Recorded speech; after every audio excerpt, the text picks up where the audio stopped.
Hello दोस्तों, welcome to my YouTube channel. इस video के अंदर हम बात करेंगे हमारे हरियाणा के प्राचीन इतिहास के बारे में कि भाई हमारे हरियाणा की जो जानकारी है वो कहाँ कहाँ से मिलती है। हमारे प्राचीन हरियाणा की जानकारी हमें लेखों से, अभिलेखों से, ग्रंथों से मिलती है। ठीक है, उन सब का जिक्र हम इस वीडियो के अंदर करेंगे। ठीक है, हरियाणा एक प्राचीन प्रदेश है। प्राचीन काल में यह क्षेत्र ब्रह्मावर्त, आर्यावर्त तथा ब्रह्मा उपदेश आदि नामों से प्रसिद्ध था। कई बार एग्जाम में ये क्वेश्चन आ जाता है कि भाई ब्रह्मावर्त हरियाणा का जो प्राचीन नाम है वो क्या है, ब्रह्मावर्त। ठीक है, महाभारत काल में यहाँ अधिक मात्रा में अन्न उत्पादन होने के कारण इसको बहुधान्य कहा गया। एक क्वेश्चन यहाँ से मिलता है कि भाई महाभारत काल में हरियाणा को किस नाम से जाना जाता था, बहुधान्य के नाम से जाना जाता था। हरियाणा के इतिहास के प्रमुख स्रोत ऋग्वेद। भाई आप सभी ने जो वेद पढ़े थे उन वेदों में सबसे जो बड़ा वेद था वो था ऋग्वेद, और ऋग्वेद के अंदर भी हरियाणा का जिक्र मिलता है। हरियाणा की जो नदी सरस्वती और थानेश्वर, इनका भी जिक्र इस वेद के अंदर मिलता है। वामन पुराण, इसमें हरियाणा को कुरु जंगल कहा गया है तथा ब्रह्म सरोवर का वर्णन मिलता है। जी, ब्रह्म सरोवर कहाँ है? ब्रह्म सरोवर है कुरुक्षेत्र के अंदर। ठीक है भाई, हरियाणा को कुरु जंगल कहा गया है और ब्रह्म सरोवर का वर्णन मिलता है कहाँ? वामन पुराण के अंदर। पाणिनि की अष्टाध्यायी, इसमें शीर्षका, शीर्षा, कपिल, सतल, कैथल, कालकूट, कालका तथा तागन्य, टोहाना, इनका सबका उल्लेख पाणिनि की जो अष्टाध्यायी किताब है उसके अंदर इन सब का जिक्र मिलता है।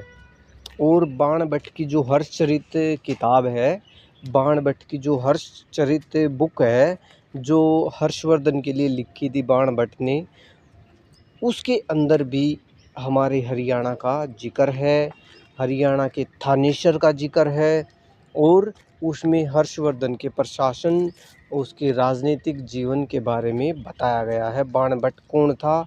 हर्षवर्धन का दरबारी कवि था।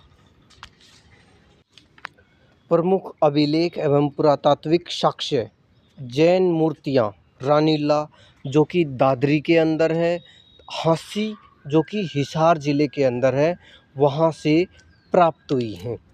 और जो टोपरा का अभिलेख है यह अम्बाड़ा से प्राप्त हुआ था, जिसे बाद में फिरोज शाह तुगलक दिल्ली ले गया। वर्तमान में टोपरा यमुनानगर ज़िले में स्थित है।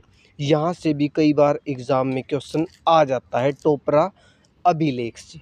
ठीक है, दिव्यावदान, दिव्यावदान के अंदर इसमें रोहतक और अग्रोहा का उल्लेख मिलता है।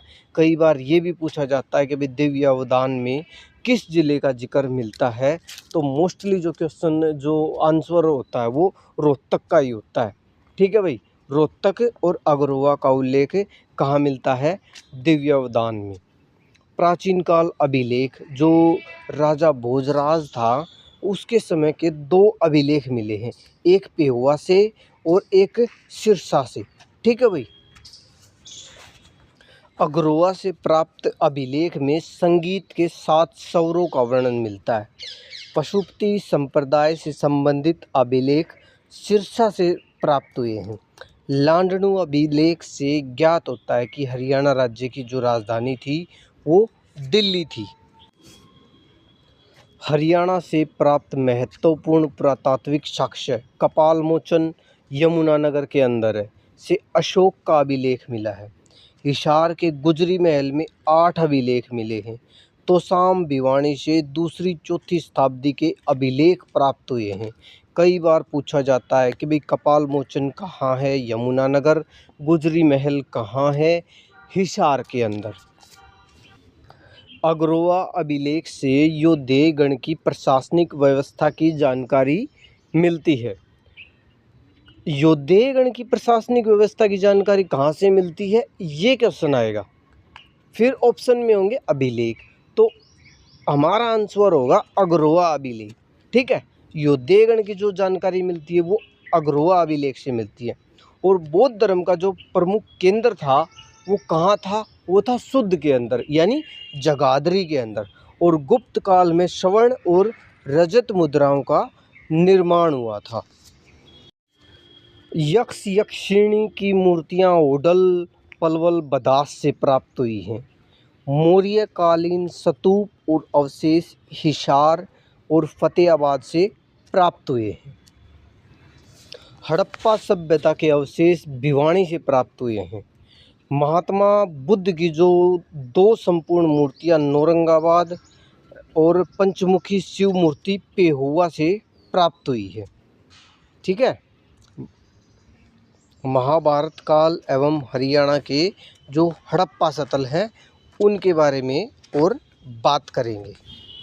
महाभारत काल भारतीय इतिहास का एक महत्वपूर्ण काल माना जाता है। जुए में हारने के बाद पांडवों को 12 वर्ष का वनवास तथा 1 वर्ष का अज्ञातवास दिया गया था। और द्रोणाचार्य का जो वध वो किसके द्वारा किया गया था? वो धृष्टद्युम्न जो कि द्रौपदी का भाई था तथा उनकी पत्नी का नाम कृपि था। द्रौपदी का जन्म नाम कृष्णा था और वह पांचाल प्रदेश की राजकुमारी थी। पांडवों और द्रौपदी के विवाह का वर्णन आदि पर्व में मिलता है। चक्रव्यूह का निर्माण द्रोणाचार्य ने किया था। कौरवों के प्रथम सेनापति भीष्म पितामह थे, जबकि पांडवों के प्रथम सेनापति धृष्टद्युम्न थे। आप सभी ने महाभारत बहुत बार देख चुके हैं, सबको पता है भाई द्रोणाचार्य कौन थे। कौरवों और पांडवों के गुरु थे। ठीक है। और कौरवों के जो पहले सेनापति थे वो भीष्म पितामह थे, जबकि पांडवों के जो सेनापति थे धृष्टद्युम्न थे। धृष्टद्युम्न कौन थे? द्रौपदी के भाई थे। ठीक है।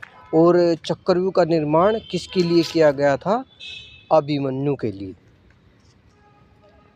भगवत गीता में कुल 18 अध्याय तथा लगभग 700 श्लोक हैं। भीष्म पितामह का वास्तविक नाम देवव्रत था। ये भी एग्ज़ाम में क्वेश्चन आ जाता है कई बार कि भाई भीष्म पितामह का जो वास्तविक नाम था वो क्या था। वे शरशय्या पर 58 दिनों तक रहे थे और उनके देह त्याग का वर्णन अनुशासन पर्व में मिलता है। हरियाणा में हड़प्पा स्थल राखी गड्डी। हिसार राखी गड्डी हरियाणा के हिसार जिले में स्थित है, एक प्रमुख हड़प्पा स्थल है। यह राखी और खास नामक गांव में फैली हुई सरस्वती सिंधु सभ्यता का महत्वपूर्ण केंद्र है। हमने कई बार पढ़ चुके हैं इस सिंधु घाटी सभ्यता हरियाणा के अंदर, यानी जो राखी गड्डी है वो सिंधु घाटी सभ्यता का एक सबसे बड़ा स्थल है और ये हिसार जिले के अंदर है। और यहाँ से लगभग 5000 से 7000 वर्ष पुराना मानव कंकाल, मिट्टी की चूड़ियाँ, खिलौने, पत्थर एवं लोहे के उपकरण प्राप्त हुए हैं। यहाँ से क्या मिला है? चूड़ियाँ मिली हैं, खिलौने मिले हैं, पत्थर मिले हैं, लोहे के उपकरण मिले हैं। कुणाल जो कि फतेहाबाद के अंदर है, एक वैदिक काल की सरस्वती नदी के निकट एक महत्वपूर्ण पुरातात्विक स्थल है।